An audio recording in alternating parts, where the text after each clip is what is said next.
Hey, and welcome to the Short Stuff. I'm Josh, and there's Chuck, and Jerry's here too. Dave's here in spirit. This is Short Stizoff. That's right. Right out of the gate, we should thank our old colleagues at HowStuffWorks.com and Joanna Thompson, who wrote the article that this one is based on. And I thought she did a great job. This is really kind of a great little packed-in shorty. It really is, and I think the gist of it is it's a tribute to not an unsung hero, but maybe one of the great heroes of the 20th century that you may not have heard of, a woman named Frances Kelsey. She was kind of sung. Yeah, she was. Definitely, in her lifetime, which is great. I think that there was an award created by the FDA and named in her honor, and they bestowed it upon her, the first one in 2010. So she's definitely gotten recognition, but I don't know that the average American walking around knows her name. Yeah, she's partially sung. She's like a Lou Reed song. She's semi-sung. Semi-sung? Partially sung like a Lou Reed song. Yeah, he didn't really sing. Oh, gotcha. No, he talked a lot. And he sort of talk sings. Proto-rapped a little bit, too. I don't know about that. Okay.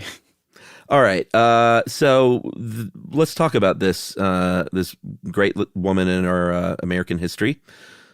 That was a very stumbly way to say that, but that's what she was. Mm-hmm. She worked for the FDA. The FDA back in those days, and this was, the 1950s. 50s that she was working there. 60s, sorry. Into the 60s. I think she started in 1960. Okay. Like I said, solidly 60s. But the FDA back then had a very different process for getting drugs on the market. It was not as rigorous. I think they had about 60 days to look over data on testing done usually on mice. And their supervisor was going, come on, hurry up, like over their shoulder the whole time. Basically, and that's kind of how it went till Frances Kelsey came along. Mm-hmm. That was her name by marriage. She was born Frances Oldham on Vancouver Island and was very well schooled, got a master's in Montreal, got a PhD and an MD. Mm-hmm. Her PhD was in pharmacology, no surprise, from the University of Chicago. And she would go on to work there where she met her husband, Dr. Fremont Kelsey, and she became then Frances Oldham Kelsey. And, it seemed like they were birds of a feather. They were both really into science, had a couple of daughters, and then moved to D.C., and she got a job at the FDA. Yeah, that's a pretty great setup. Should we take a break now? Oh, why not? Let's take an early break. Okay.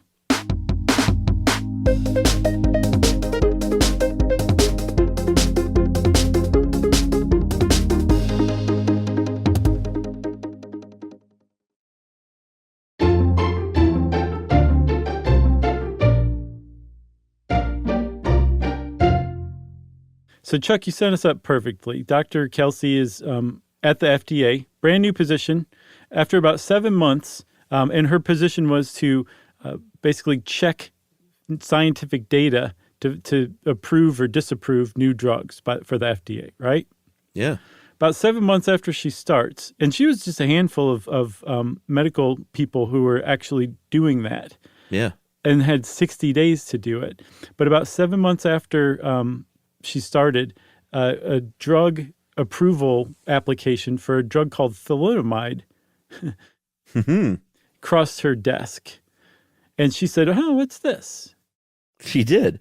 It came in from the American version was from the Richardson Merrill Company. Mm-hmm. And they were really eager to get it going because this drug had been kind of the hot ticket in Africa and in Europe.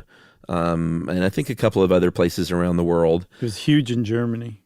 Very big in West Germany. They did not approve it in East Germany. So they it was a sedative. It was an anti-anxiety drug, basically. Mm-hmm. It was developed in the 50s.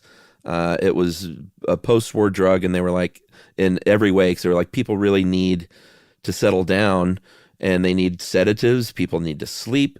So this thing, thalidomide does a great job at that. Mm-hmm. And so people started taking it, and they were like, hey, not only does it help me sleep, but it helps my tum-tum feel better. Mm-hmm. So all of a sudden, pregnant women were like, this is really working well for my morning sickness.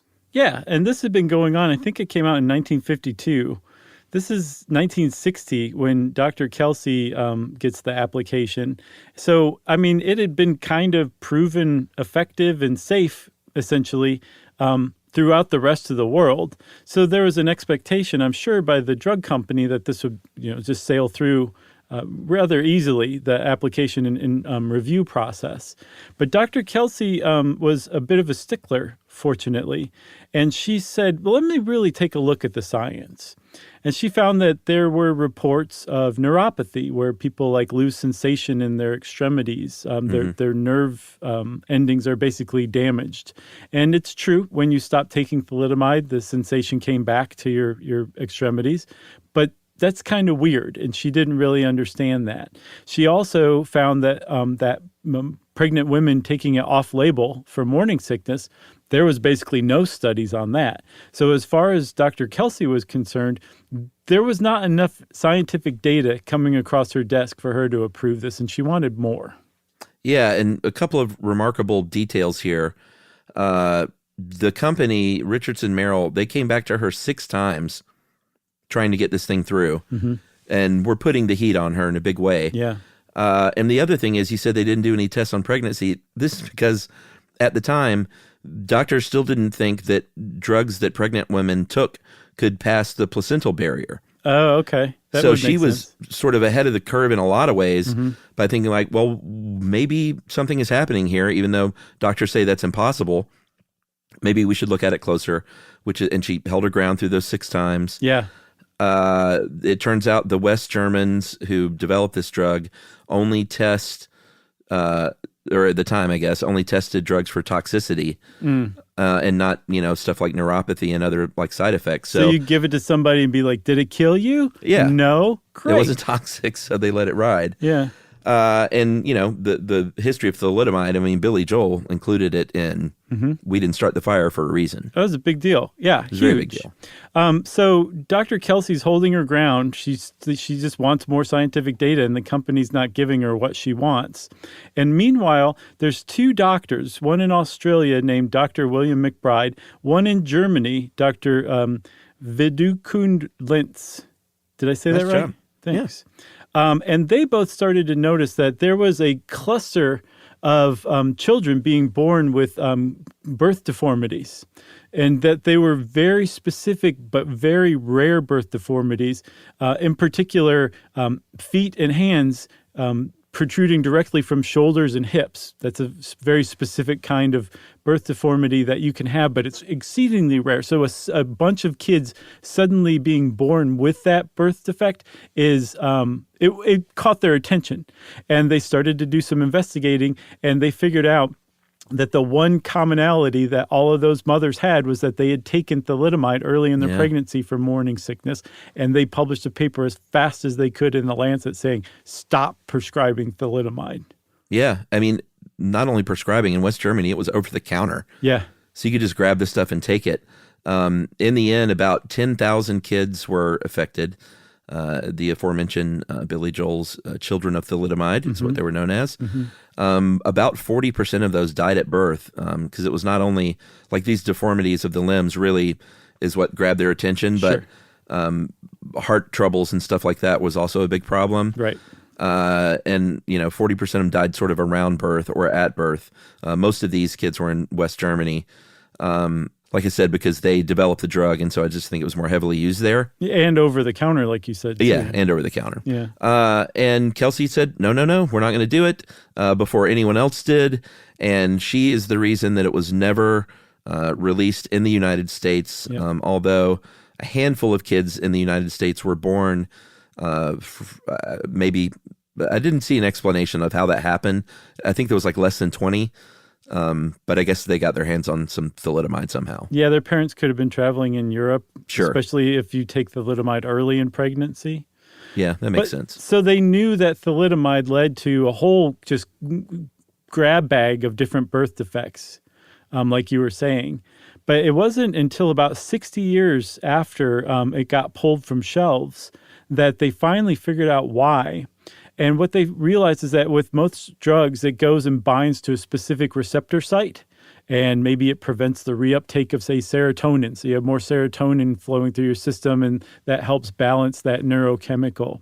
Well, thalidomide binds to all sorts of different stuff, specifically lots of different proteins.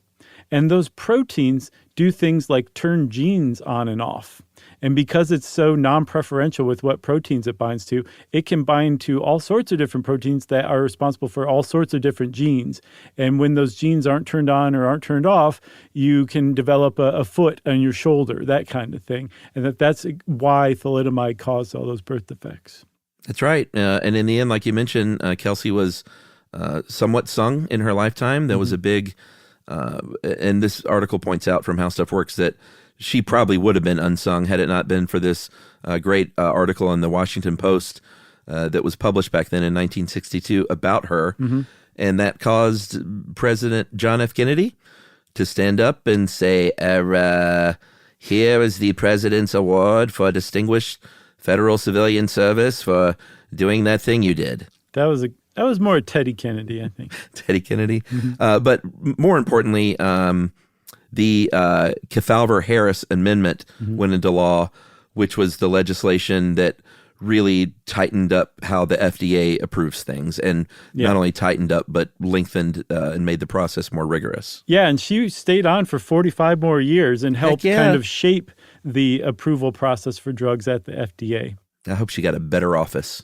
I hope she did too, a corner one too. And there's plenty of stuff you can say about the approval process at the FDA, especially these days, but it's better than 60-day window.